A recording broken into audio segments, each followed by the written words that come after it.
When we talk about creativity, most of us put ourselves in one of two camps. Either we are creative or we're just not.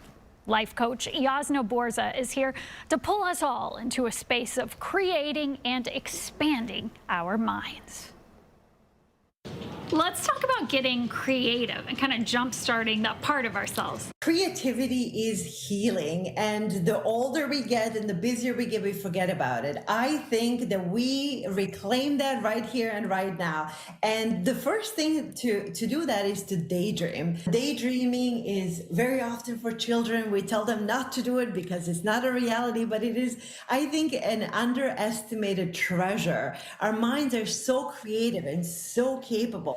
And because we live in a real world, we rarely let ourselves daydream. And when we access that part of our brain, immediately we are thinking in different ways. We're connecting different synapses in our brain, and we're imagining a different world. So maybe imagine a perfect holiday, or if you were in a different country, what would you do?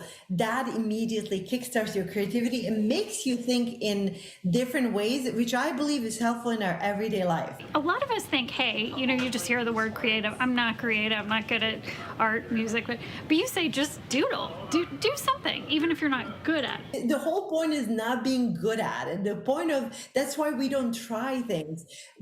Pick up a simple thing and try making a bracelet that you used to make as a child. Doodle. Cook. Oh my goodness, write poetry. I started writing poetry 2 years ago. I have no business writing poetry, but I love it because it's hilarious, right? So build something, because that's how you activate your creative brain. You're hacking your brain just by flipping that switch. And Pinterest, you said, which is kind of like a virtual vision board. I have a love affair with Pinterest because what Pinterest does is it really does stimulate that creativity. You see how things that people are doing things in a different way, or using a different way art, or different way of concocting a meal, and all of a sudden sparks fly and you're inspired to do it yourself. Use Pinterest. I highly advise it. And then you said disrupt your routine, which is kind of hard. Yes, it's hard, but here's how we can make it very easily every single day. So most of us have to go somewhere, right, in the morning, and whether it's just to get groceries or go to work, take a different route.